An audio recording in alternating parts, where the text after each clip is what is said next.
Halo teman-teman semua, bertemu kembali di kelas kita yaitu Foundation Forex Class. Saya senang sekali menyapa teman-teman semua untuk memasuki sesi yang ketiga yaitu pengenalan dasar akan trading forex. Nah teman-teman, kenapa ini menjadi sesi yang sangat penting? Karena teman-teman perlu tahu ya, harus tahu, perlu tahu dan wajib tahu ya, harus ya. Seperti apa sih sebenarnya trading forex itu? Ya, sejarahnya seperti apa? Terminologi dasar dalam trading forex gitu ya. Jadi kebanyakan trader di luar sana mau langsung entry di market forex, tapi tidak tahu sebenarnya forex itu apa sih gitu ya. Jadi teman-teman jangan sampai itu terjadi pada Anda ya. Maka pastikanlah bahwa teman-teman tahu apa itu trading forex. Ketika orang bertanya apa itu trading forex, Anda bisa menjelaskannya. Sehingga jangan sampai Anda menjawab apa itu trading forex. Trading forex itu game gitu ya. Trading forex itu judi gitu ya. Apalagi trading forex itu cara cepat untuk dapat cuan gitu. Itu salah teman-teman ya. Nah, teman-teman kita akan memulai sesi ini. Kita akan belajar hal-hal yang dasar di dalam trading forex. Karena kelas ini adalah kelas untuk pemula ya. Apakah forex itu? Kita akan awali dulu dari definisi ya teman-teman. Semoga Anda bisa melihat kursor saya. Nah, definisi forex. Forex itu singkatan dari foreign exchange teman-teman, yang merupakan pasar global untuk perdagangan mata uang. Garis bawahi kata pasar global. Artinya ini bukan hanya transaksi antara negara satu dan negara dua saja gitu ya, atau transaksi antara satu mata uang dengan satu mata uang lainnya. Tetapi di dalam pasar ini begitu banyak mata uang yang diperdagangkan ya. Ada major pair, ada juga minor pair ya. Jadi oleh karena itu nanti kita akan pelajari lebih dalam lagi. Jadi di pasar forex itu mata uang dari berbagai negara diperdagangkan satu sama yang lain. Contohnya seperti mata uang euro ya dengan USD dolar teman-teman. Nah, atau USD dengan JPY Jepang gitu ya. Nah, jadi teman-teman, dan masih banyak yang lainnya. Kemudian forex itu adalah merupakan sebuah perdagangan yang memiliki likuiditas yang sangat tinggi, jadi sangat liquid teman-teman. Yang berarti Anda dapat dengan mudah membeli dan menjual mata uang dengan harga pasar saat ini. Likuiditas tinggi membuat pasar forex menarik bagi para trader. Kenapa? Karena real time teman-teman. Sehingga Anda tidak mendapatkan harga yang berbeda gitu ya. Ini real time di seluruh dunia, kita terhubung satu dengan yang lain walaupun tidak terdecentralized gitu ya teman-teman ya. Nah, nanti kita akan pelajari lagi itu lebih dalam. Kemudian kemudian adalah bahwa trading forex ini adalah pasar global yang terbuka selama 24 jam dalam satu hari, 5 hari seminggu, kecuali hari Sabtu dan Minggu. Jadi kalau ada sampai platform yang menyediakan chart yang bergerak di hari Sabtu dan Minggu, so itu adalah hoax teman-teman ya. Nah, jangan percayai itu kecuali mata uang digital atau kripto ya. Contoh seperti Bitcoin, Ethereum ya, Bitcoin USDT dan lain-lain sebagainya. Yang pasti itu kripto. Nah, tetapi selain kripto, yang namanya foreign exchange, pertukaran mata uang itu hanya dari Senin sampai Jumat, teman-teman. Ini berarti Anda dapat melakukan perdagangan forex kapan saja selama jam perdagangan. Jadi, teman-teman, kalau yang pertama likuiditas tinggi, Anda bisa memiliki potensi keuntungan yang tinggi, begitu juga dengan kerugian. Di pasar global ini artinya Anda bisa transaksi kapan saja Anda mau. Ya. Kalau teman-teman bisa tradingnya pagi ya pagi, bisa tradingannya siang ya siang, bisa sore silakan, bahkan tengah malam sekalipun. Nah, kemudian di dalam transaksi forex ini kita memiliki potensi keuntungan yang sangat tinggi. Kenapa? Karena memang di dalam forex ini lagi-lagi likuiditasnya sangat tinggi dan perputaran transaksi keuangan di dalamnya sangat-sangat tinggi, teman-teman. Nah, oleh karena itu kita juga memiliki potensi keuntungan yang sangat tinggi, namun perlu diingat bahwa trading forex juga melibatkan resiko dan penting untuk memiliki pengetahuan dan strategi yang baik sebelum memulai. Nah, ini yang sudah kita tekankan di awal, ya teman-teman ya. Kemudian kita coba pelajari bagaimana sejarah trading, ya. Nah, teman-teman, trading forex itu merupakan kegiatan jual beli mata uang asing yang dilakukan secara global. Jadi di seluruh dunia, gitu ya. Nah, sejarah trading forex itu sendiri dimulai pada tahun 1971, ya teman-teman, kalau saya tidak salah. Dan saya rasa sumber yang saya dapatkan ini terpercaya, ya teman-teman ya. Nah, ketika sistem nilai tukar tetap ditinggalkan dan beralih ke sistem nilai tukar mengambang. Sejak saat itu, trading forex telah mengalami perkembangan pesat dan menjadi salah satu pasar keuangan terbesar di dunia. Nah, teman-teman, pada awalnya pertukaran mata uang ini masih sangat konvensional, ya, tidak menggunakan handphone seperti ini, teman-teman. Ya, kita tidak menggunakan, pada waktu itu tidak menggunakan handphone, kita harus pergi ke kantor-kantor kantor-kantor yang menyediakan layanan pertukaran mata uang, ya, itu sangat konvensional sekali. Dan kita harus mengordernya di sana. Nah, teman-teman boleh pelajari lebih dalam karena saya tidak secara spesifik mempelajarinya. Ya, saya ini kan praktisi, ya teman-teman ya. Jadi saya praktisi trader. Nah, bukan membidangi ilmu sejarah keuangan, ya teman-teman. Jadi pada awalnya trading forex itu hanya dilakukan oleh bank-bank besar, yes, dan institusi keuangan lainnya. Dan itu tidak dilakukan oleh pribadi-pribadi seperti kita. Ya, kenapa? Karena aksesnya sulit, teman-teman, dan butuh modal yang besar. Ditambah pada saat itu tidak ada istilah leverage, gitu ya.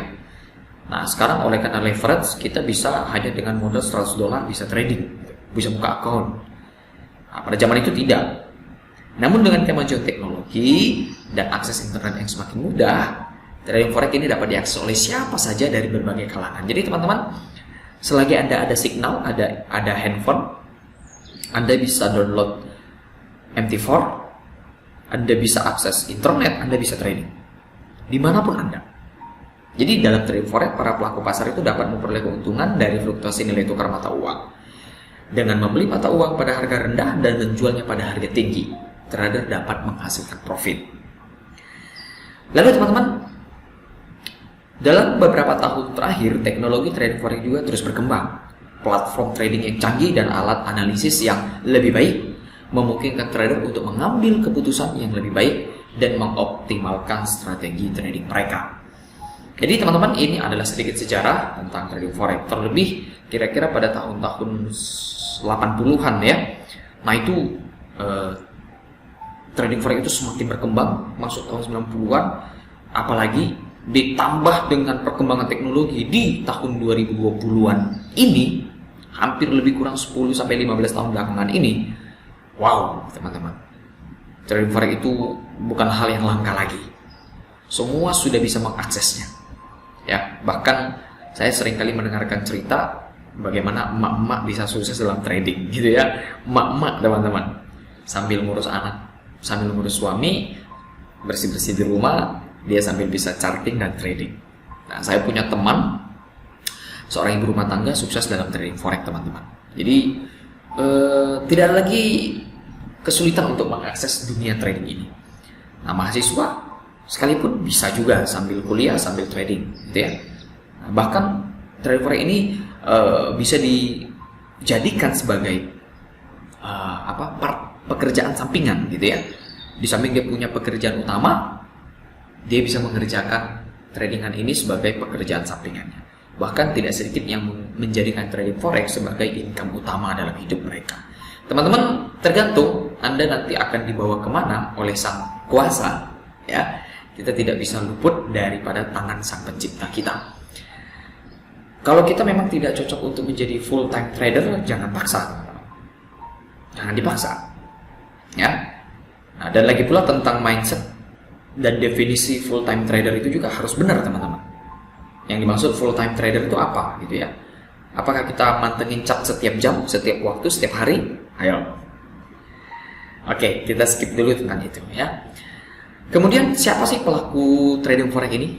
Jadi kita juga perlu tahu siapa sebenarnya yang menggerakkan chart. Teman-teman melihat chart gitu ya, bergerak gitu. Ya.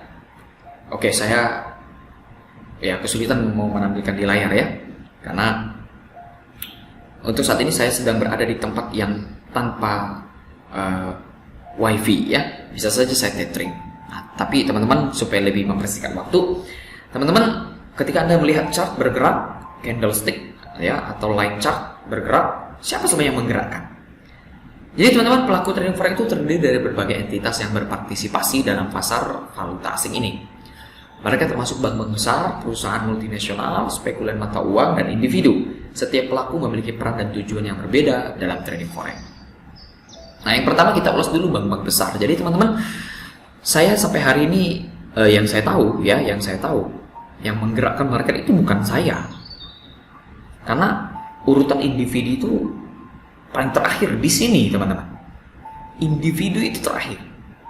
Jadi sebenarnya pelaku trading forex yang kemudian menggerakkan market dan yang mampu menggerakkan market itu adalah bank-bank besar seperti bank sentral dan bank komersial yang berpartisipasi dalam trading forex untuk memenuhi kebutuhan valuta asing mereka, dan tentu mereka memiliki tujuannya masing-masing. Bahkan mereka dapat memanipulasi pasar melalui intervensi mata uang. Gitu teman-teman. Mereka bisa mengintervensi gitu ya. Nah, itu mengapa bagi teman-teman yang sudah dalam mempelajari tentang supply and demand, saya secara pribadi trading dengan basic supply and demand. Nah, itu pasti paham bahwa sebenarnya yang menggerakkan market itu adalah para big gitu ya, big trader, bank-bank besar, perusahaan-perusahaan multinasional. Mereka yang menggerakkan market itu, bahkan mereka bisa memanipulasinya gitu. Nah, kita kira bahwa harga akan naik, trend, ya toh, dan kita sesegera mungkin untuk memasang buy order, ya kan? Nah, atau mungkin instant buy, langsung kita instan di situ eksekusi buy. Nah, sementara mereka sedang melepas transaksi mereka untuk sementara waktu sehingga harga itu naik, dan pada saat itu mereka langsung menjual secara besar-besaran sehingga harga itu menjadi down kembali sesuai dengan arah yang mereka mau. Maka kita katanya jadi korban gitu teman-teman. Jadi gimana ya? Apakah itu benar? Ya ada benarnya. Memang benar, karena mereka lah penguasa market sebenarnya gitu. Terus siapa lagi? Perusahaan multinasional, perusahaan-perusahaan yang bergerak dalam perdagangan mata uang, spekulan mata uang. Mereka adalah individu atau entitas yang melakukan trading forex dengan tujuan mendapat keuntungan dari fluktuasi nilai tukar. Dan spekulan ini mereka mungkin sudah sudah senior, sudah besar modalnya. Nah, sementara individu itu paling terbelakang, teman-teman, yaitu kita semua para retail trader ini. Kita yang hanya belajar dari YouTube, belajar dari grup-grup, belajar dari Facebook, belajar dari segala media sosial yang kita punya. Kita yang deposit mungkin $100 ya, $1.000, $50.000, $100.000. Berapa teman-teman? Bahkan $1 juta sekalipun ya. $1 juta sekalipun itu tidak mampu menggerakkan market. Anda hanya bisa mengikuti arah yang ditentukan oleh para big trader itu. Nah, inilah keuntungan dengan sistem trading yang kami di Symphony Trader gunakan, yaitu unfill order dengan mengikuti jejak para institusi. So, itu di materi yang lain. Teman-teman di sini hanya belajar basic dulu. Nah, teman-teman, sampai di sini dulu untuk sesi kali ini, dan kita sudah menyelesaikan apa itu forex, apa itu bagaimana sejarah trading forex, dan bagaimana siapa sih pelaku trading forex itu, dan jenis pasar forex ya, teman-teman. Nah, ini adalah pengenalan dasar dari trading forex untuk sesi ketiga. Mari belajar lagi dan bertumbuh bersama di kelas kita selanjutnya.